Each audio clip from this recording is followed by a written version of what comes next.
Hello. बहुत समय पहले चीन में एक बहुत ही प्रसिद्ध संत हुए जिनका नाम था चोंगसू।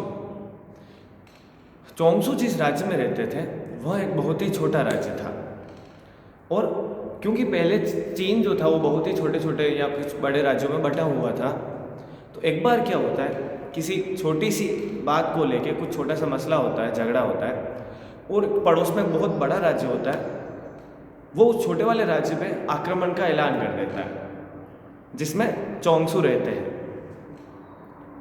तो जो छोटे राज्य होता है वो पूरा का पूरा घबरा जाता है, और उस राज्य के जो राजा होते हैं उनको भी पता चल चुका होता है कि हम ये युद्ध नहीं जीत सकते, क्योंकि सामने वाला जो राज्य है वो बहुत ही बड़ा है।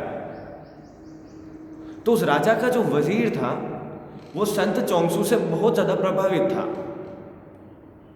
तो वो राजा को बोलता है कि राजा जी, अगर आप आज्ञा देवें तो क्या मैं संत चोंगसू से एक बार मिल के आ सकता हूँ?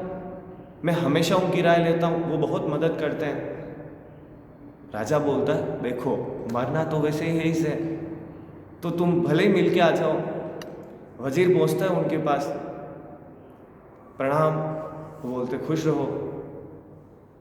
तो वो उनको पूरा पूरा समाचार सुनाता है।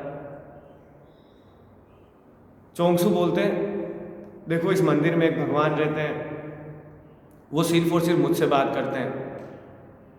मैं रात को भगवान से बात करूंगा, बस शर्त है कि कोई यहाँ पर होना नहीं चाहिए।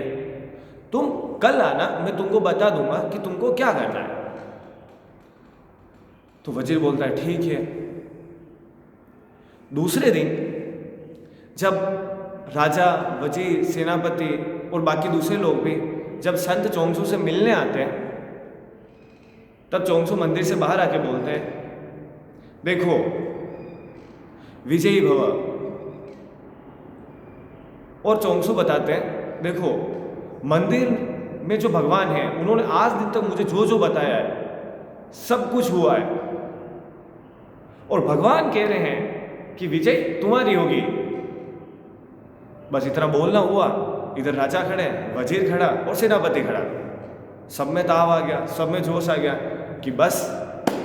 और उसी समय वो क्या करते हैं, उस पास वाले साम्राज्य पर जो बहुत बड़ा राज्य होता है उसके ऊपर आक्रमण कर देते हैं, और उनकी विजय भी हो जाती है।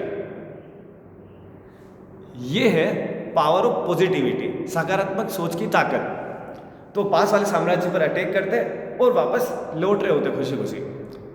उसी समय पर राजा के मन में विचार आता है और वो उनके वजीर से बोलते हैं कि क्यों ना हम एक बार संत चोंगसू का आशीर्वाद ले लें। वजीर कहता है हाँ हाँ क्यों नहीं, लेना चाहिए। तो राजा, वजीर वापस से मिलने पहुंचते संत चोंगसू से और उनको प्रणाम करके धन्यवाद देते हैं कि आपका बहुत बहुत धन्यवाद, और आपके भगवान को बहुत बहुत प्रणाम और धन्यवाद कि हमारा भला हो गया और हमारा राज्य बच गया। तो चोंगसू जी उनको बताते हैं कि मुझे किस बात के लिए धन्यवाद दे रहे हो आप?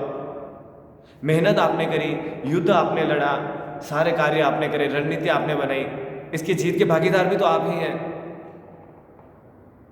तो राजा बोलते हैं नहीं नहीं, वो जो आप भगवान से बातें करते हो और जो सारी चीज़ें हकीकत हो जाती है, और हम उसी भगवान को प्रणाम करने के लिए आए हैं। तो संत चोंगसू बताते कौन से भगवान?